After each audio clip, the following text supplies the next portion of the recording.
नमस्कार दोस्तों, आपके अपने YouTube channel exam approach hub में आप सभी का स्वागत है। 17 दिसंबर 2022 के जो भी महत्वपूर्ण करंट अफेयर्स बनते हैं, आइए उसके बारे में चर्चा करते हैं।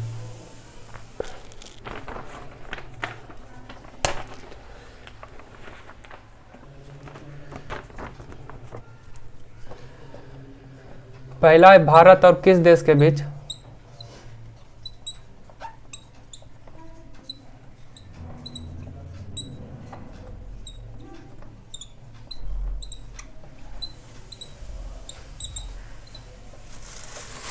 हाल ही में जो है भारत और किस देश के बीच सूर्य किरण 16वां का अभ्यास आयोजित हुआ है।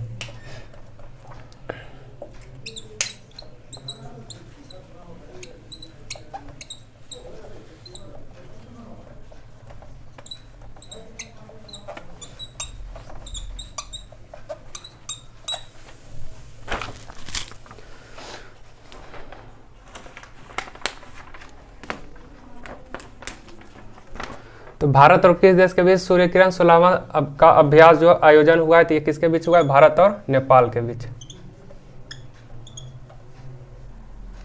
नेपाल की राजधानी कहाँ है? काठमांडू।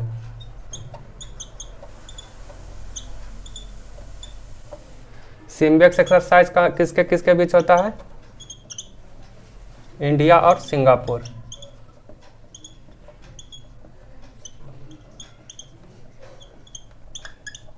सीटमैक्स किसके बीच होता है? इंडिया, सिंगापुर और थाईलैंड।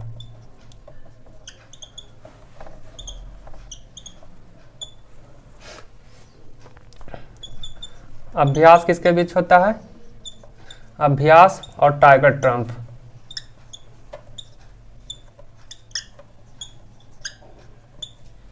इंडिया और अमेरिका के बीच होता है।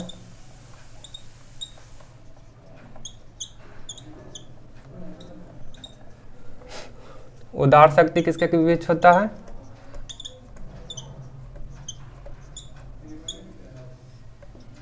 इंडिया और मलेशिया के बीच होता है।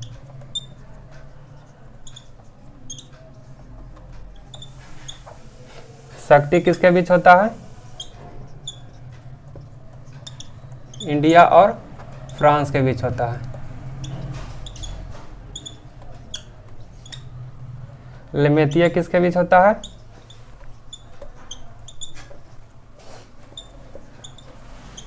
इंडिया और सेशल्स के बीच होता है। क्वाड में कितने देश हैं और क्वाड में कौन कौन भाग लेता है? 4 देश हैं, India, Japan, America, Australia.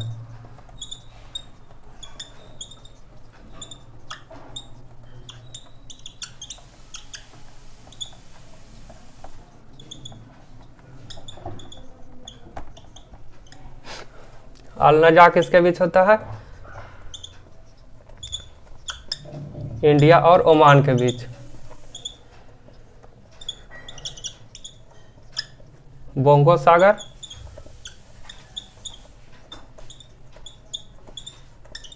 India और बांग्लादेश के बीच।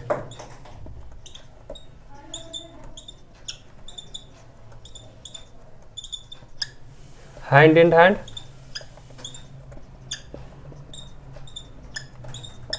इंडिया और चाइना के बीच।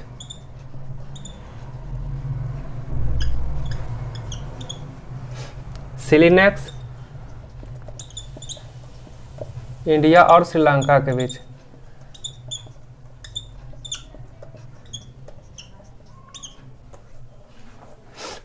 तो भारत और किस देश के बीच सूर्य किरण 16वां का अभ्यास जो पूर्ण होता है? नेपाल और काठमांडू के बीच होता है। सिम्बेक्स इंडिया और सिंगापुर के बीच होता है। सीटमैक्स इंडिया, सिंगापुर और थाईलैंड के बीच होता है। अभ्यास और टाइगर ट्रंप इंडिया और अमेरिका के बीच होता है। उदार शक्ति इंडिया और मलेशिया के बीच होता है। शक्ति इंडिया और फ्रांस के बीच होता है। लेमेती एक्सरसाइज इंडिया और सेशल्स के बीच होता है। क्वाड में कितने देश हैं? इसमें 4 देश का सम्मेलन होता है, इंडिया, जापान, अमेरिका और ऑस्ट्रेलिया। अलनजा किसके बीच होता है? इंडिया और ओमान के बीच होता है। बोंगो सागर इंडिया और बांग्लादेश के बीच होता है। हैंड इन हैंड ये जो होता है भारत और चाइना के बीच होता है। और सिलिनेक्स इंडिया और श्रीलंका के बीच होता है।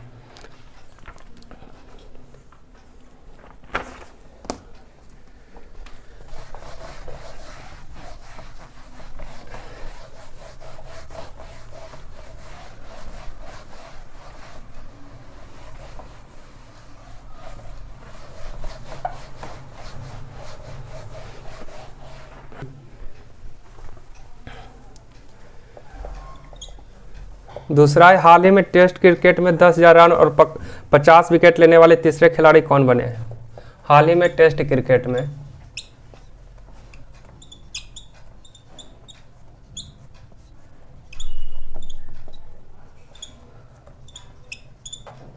10,000 रन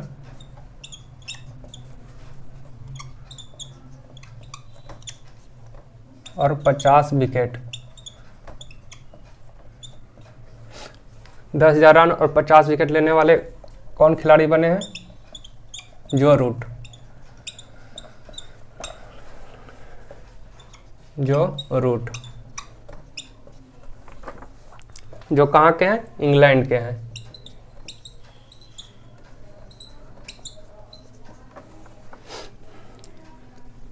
इसके पहले भी है, 2 खिलाड़ी कर चुके हैं। पहला कौन है? स्टेव बा, ये कहाँ के हैं? ऑस्ट्रेलिया के हैं।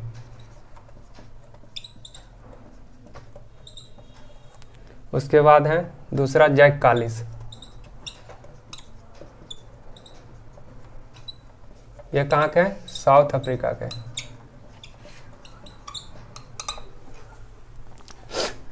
एशिया कप जब हुआ था, महिला वर्ग में कौन विजेता था और पुरुष वर्ग में? महिला वर्ग में इंडिया विजेता रहा और पुरुष वर्ग में कौन रहा? श्रीलंका।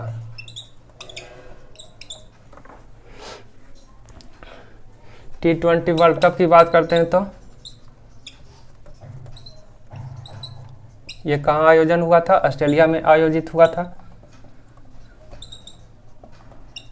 और किसके बीच हुआ था? विजेता कौन बना था? इंग्लैंड बना था। उप विजेता कौन बना था?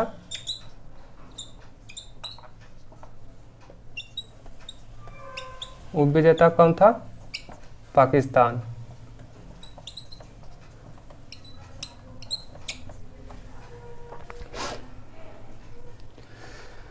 तो टेस्ट क्रिकेट में 10,000 रन और 50 विकेट लेने वाले कौन बने? जो रूट बने, जो कि इंग्लैंड के हैं। और इसके पहले भी 2 खिलाड़ी कर चुके हैं। पहला कौन है? स्टेवा, जो ऑस्ट्रेलिया के हैं। दूसरा कौन है? जैक कालिस हैं, साउथ अफ्रीका के हैं। एशिया कप महिला वर्ग में विजेता कौन रहा? इंडिया रहा। पुरुष वर्ग में श्रीलंका रहा।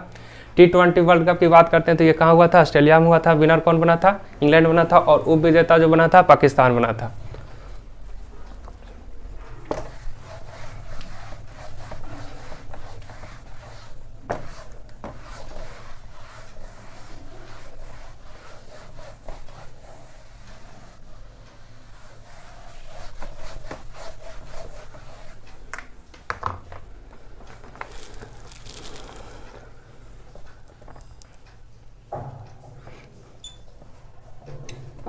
हाल ही में किस देश के बीच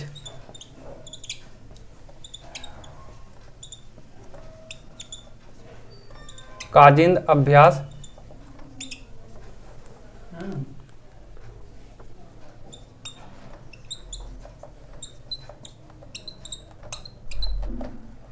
दो 2022 हो रहा है, हुआ है? तो इंडिया और कजाकिस्तान के बीच, इंडिया और कजाकिस्तान के बीच।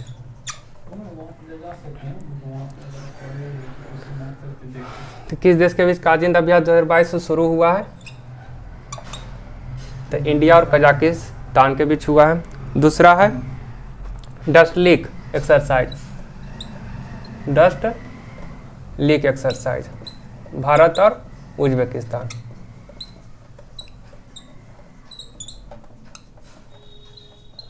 भारत और उज्बेकिस्तान के बीच होता है काजिंद अभ्यास। इंडिया कजाकिस्तान के बीच, डस्ट लीक भारत और उज्बेकिस्तान के बीच। चौथा है, भारत का सबसे बड़ा तेल आपूर्तिकर्ता देश कौन सा बना है?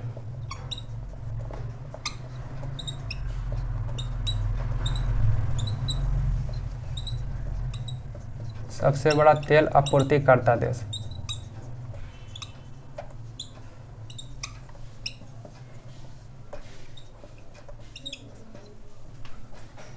ये बना है रसिया बना है।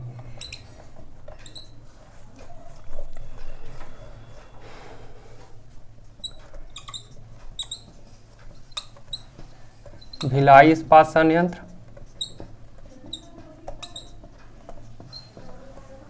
ये किसकी सहायता से बनाया गया था? रसिया की सहायता से।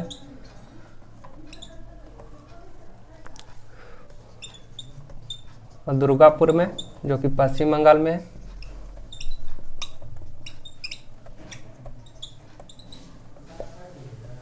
ये ब्रिटेन की सहायता से।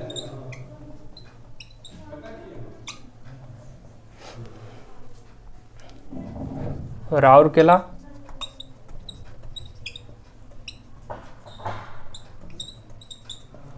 उड़ीसा में, यह किसकी सहायता से लगाया गया था? जर्मनी की सहायता से। और बोकारो,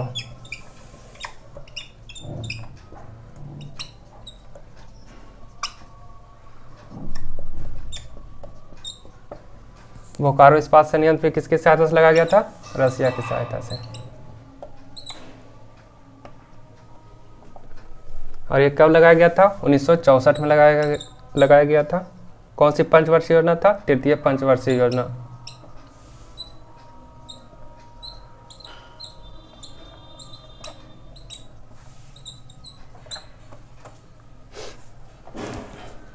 भिलाई कहाँ है? यह छत्तीसगढ़ में है। बाकी ये तीनों जो लगाया गया था दूसरी पंचवर्षीय योजना में।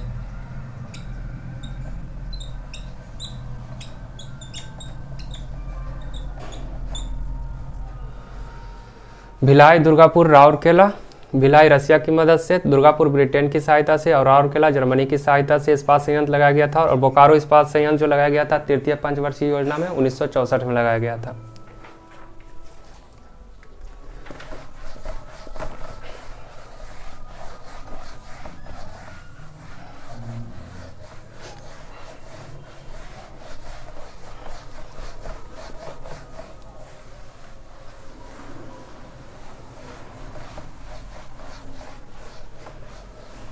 डस्टलिक एक्सरसाइज भारत और उज्बेकिस्तान के बीच होता है।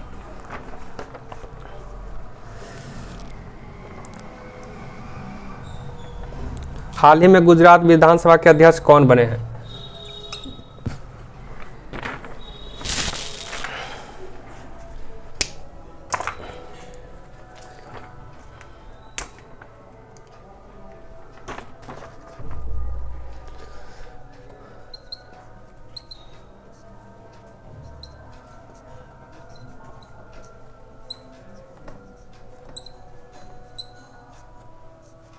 हाल ही में गुजरात विधानसभा के अध्यक्ष कौन बने हैं?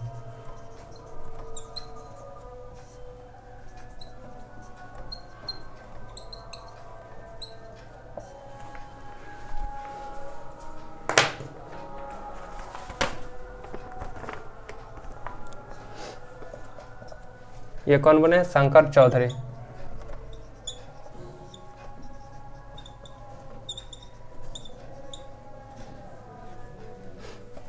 गुजरात के सीएम कौन है?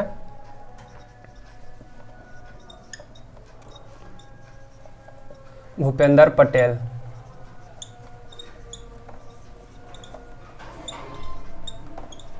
यहाँ के गवर्नर कौन है? आचार्य देवव्रत।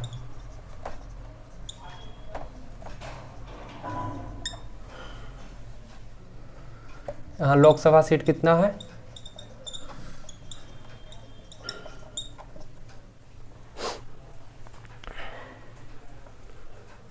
लोकसभा सीट है 26 है।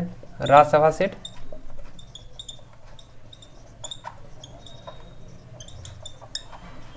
11 है। विधानसभा सीट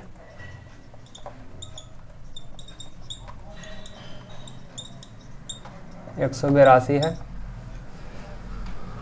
और हाल ही में जो दुनिया का पहला नैनो यूरिया संयंत्र भी कहाँ लगाया गया? गुजरात में लगाया गया। दुनिया का पहला नैनो यूरिया संयंत्र।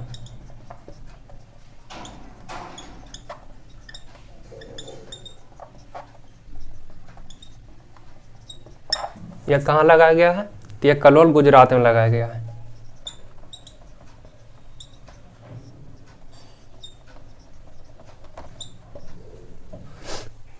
तो हाल ही में गुजरात विधानसभा के जो अध्यक्ष बने शंकर चौधरी बने हैं। गुजरात के सीएम कौन है? भूपेंद्र पटेल है। और यहाँ के गवर्नर कौन है? आचार्य देवव्रत हैं। अगर लोकसभा सीट की बात करते हैं तो 26 है, राज्यसभा सीट 11 है और विधानसभा सीट 182 है। दुनिया का पहला नैनो यूरिया संयंत्र कहाँ लगाया गया? कलोल, गुजरात में। यूरिया का फॉर्मूला होता है NH2CONH2।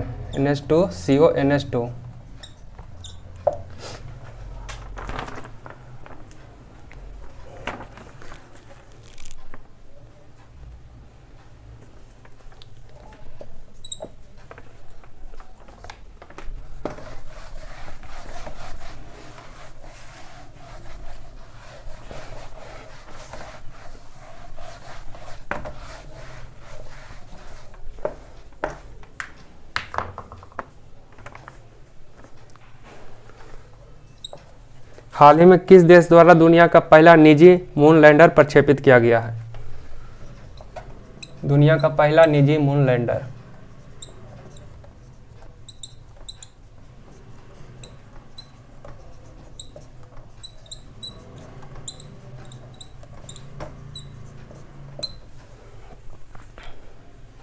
किसके द्वारा प्रक्षेपित किया गया है मून लैंडर? तो यह है जापान के द्वारा।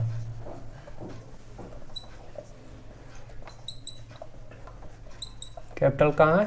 टोक्यो।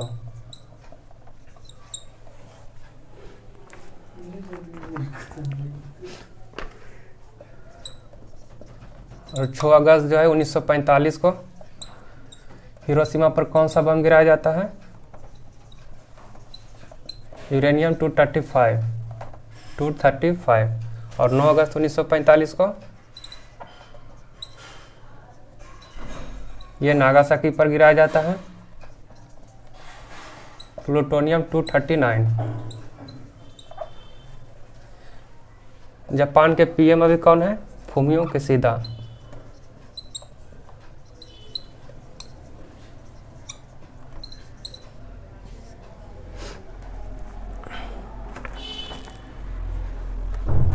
और पूर्व पीएम जो है, पूर्व पीएम थे कौन? शिंजो आबे, जिनको 2021 में पद्म विभूषण से भी सम्मानित किया जा चुका है, पद्म विभूषण।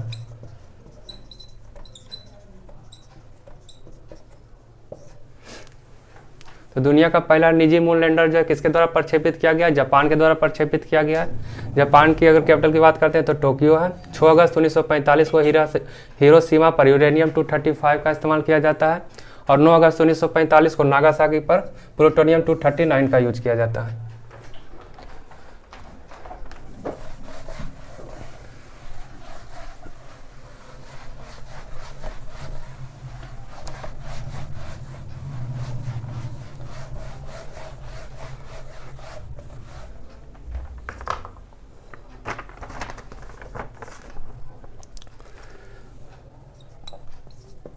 सातवां कोलंबिया के बगोटा में आयोजित 19वें अंतर्राष्ट्रीय जूनियर साइंस ओलंपियाड 2022 में भारत की रैंक क्या है?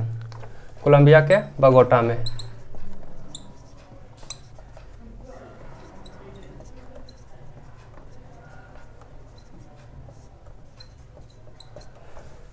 कोलंबिया के बगोटा में आयोजित 19वें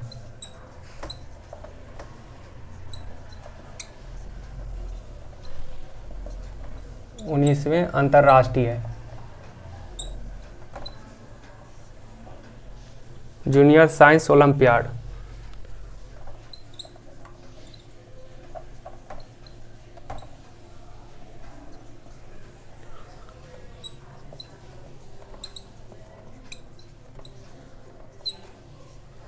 जूनियर साइंस ओलंपियाड 2022 में भारत की रैंक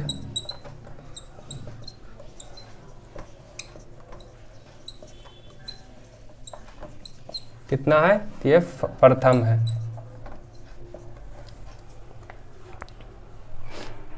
उसके बाद है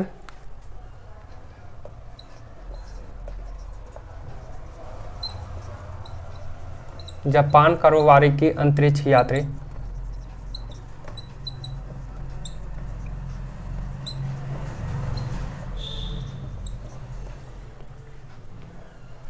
अंतरिक्ष यात्रा के लिए प्रारंभ की गई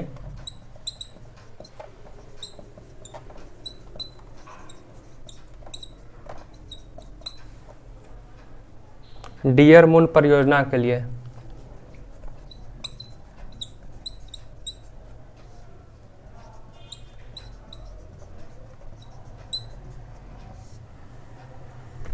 डियर मून परियोजना के लिए चुने गए एकमात्र भारतीय कौन है?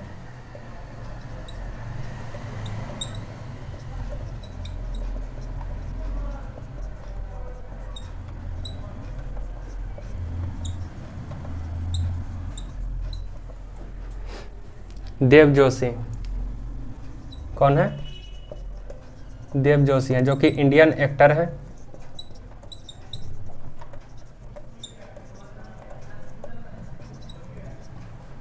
ये सीरियल बालवीर में काम करते हैं। किसमें? बालवीर में। तो जापान कारोबारी की अंतरिक्ष यात्रा के लिए प्रारंभ की गई डियर मून परियोजना के लिए चुने गए एकमात्र भारतीय कौन है? देव जोशी हैं, जो कि इंडियन एक्टर हैं, बालवीर में काम करते हैं। उसके बाद है जापान की स्पेस एजेंसी का नाम क्या है?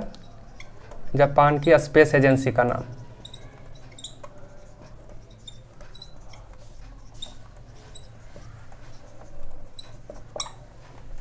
जक्सा। क्या है? जक्सा। जापान की संसद का नाम क्या है?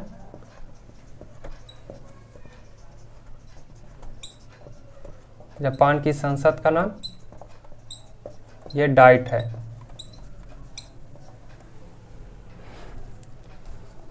उसके बाद करते हैं EOS-04।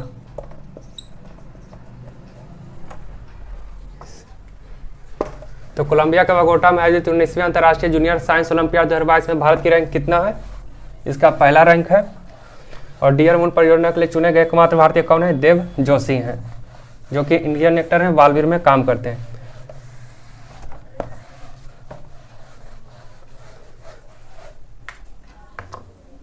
जापान की स्पेस एजेंसी का नाम क्या है? जक्सा है। जापान की संसद का नाम डाइट है। EOS-04 किससे भेजा गया था? PSLV C-52। PSLV C-52। उसके बाद है आज़ादी सेट। ये किससे भेजा गया था? ये भेजा गया था SSLV से, जो कि असफल रहा था।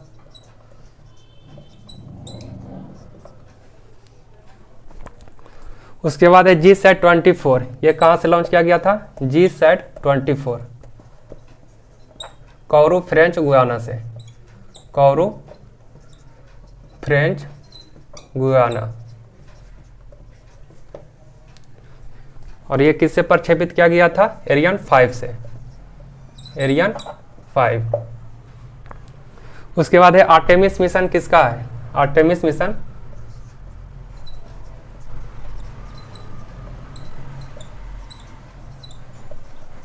ये है नासा का है। नासा USA का है। उसके बाद करते हैं राशिद रोवर। राशिद रोवर किस देश का है? ये UAE का है। उसके बाद करते हैं नूरी।